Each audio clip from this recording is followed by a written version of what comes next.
Hey everyone, my name is Carolyn. I'm a certified aromatherapist, and today we're going to be talking about safe dilution rates. And I think this is really important because there's a lot of misinformation out there on the web, and that's causing people to use essential oils unsafely.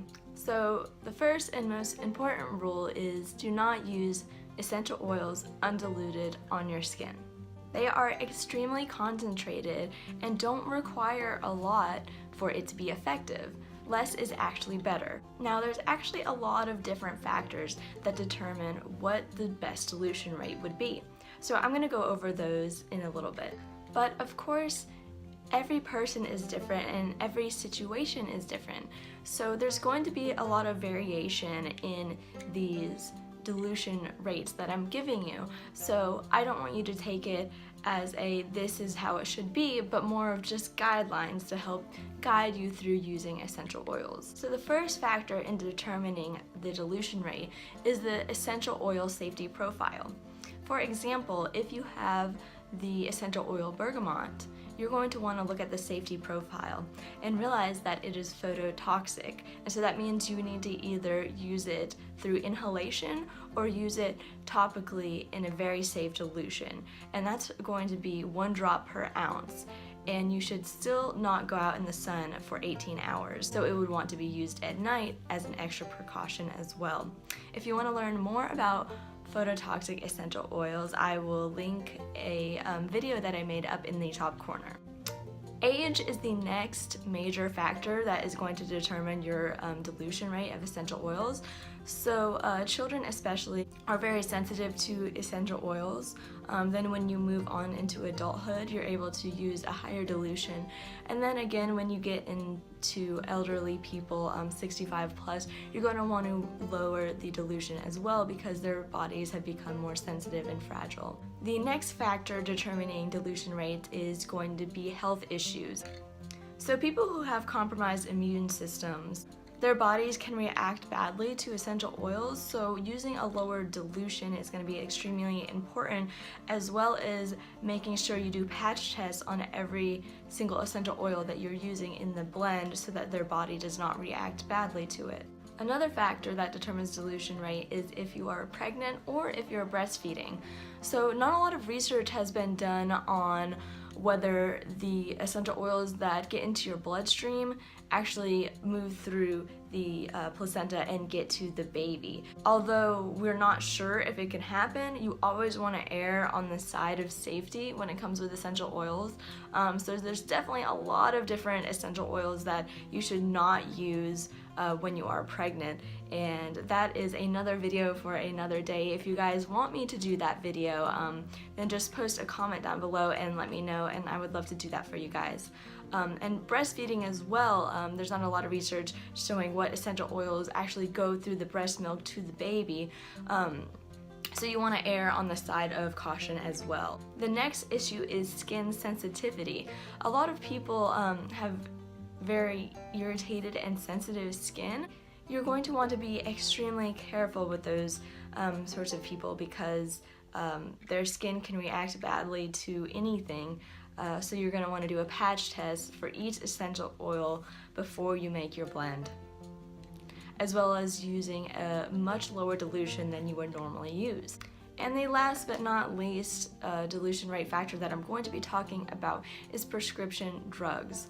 So it's important to know what kind of prescription drugs they are taking regularly so that you can be sure that the essential oil is not going to interact with the prescription drugs. So this is especially important with things like blood thinners and antidepressants.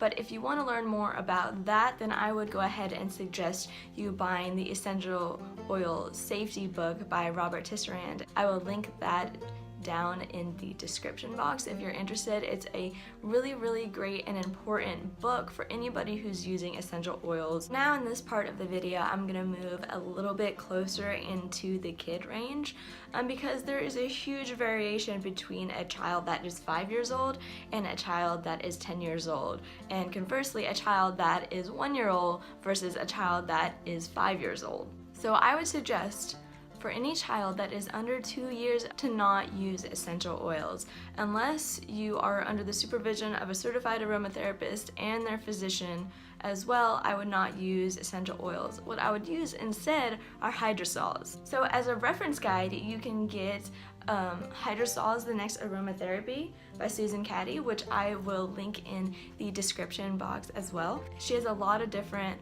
hydrosol profiles in that book, and they're really helpful. So the two that I would suggest would be the most beneficial for kids under the age of 2 would be Roman chamomile hydrosol as well as lavender hydrosol. So for kids 2 to 6, I would suggest using a 0.1% to 1% dilution rate.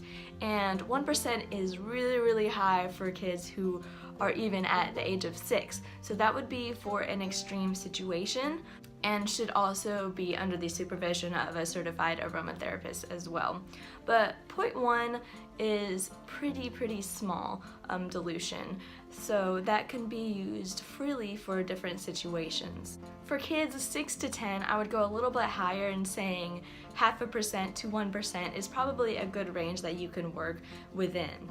And then for kids 10 to 16, and they're still not considered adults, so I would go ahead and put the dilution rate at 1.5% to 5%.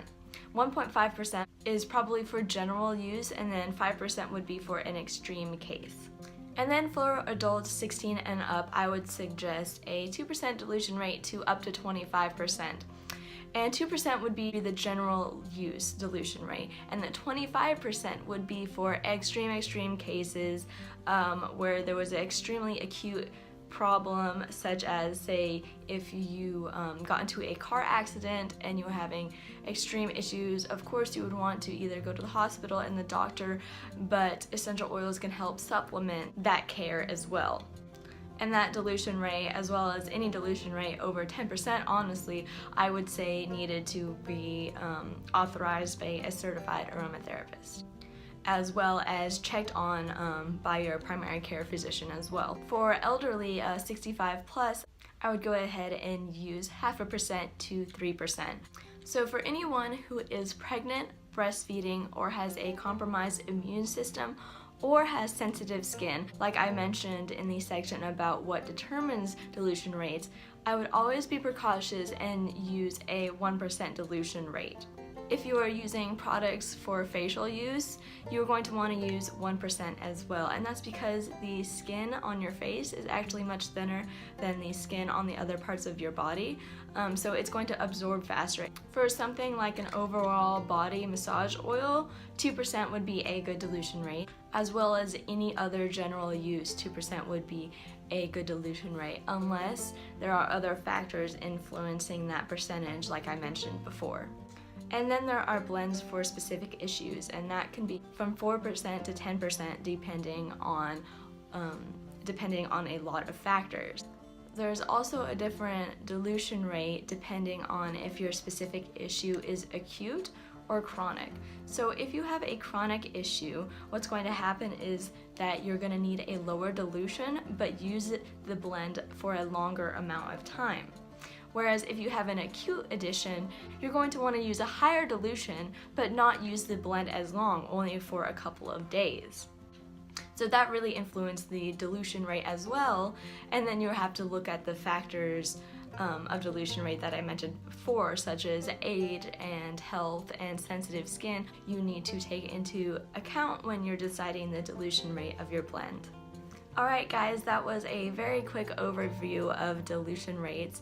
If you have any questions or any concerns about if your dilution rate in your blend is going to be effective and safe, then go ahead and put it down in the comment box, and I would love to reply to you and help you guys out. If you'd like me to make a custom blend for you, I'd be more than happy to do that. You can go over on my website and you can go to the consultation section and then book an appointment with me.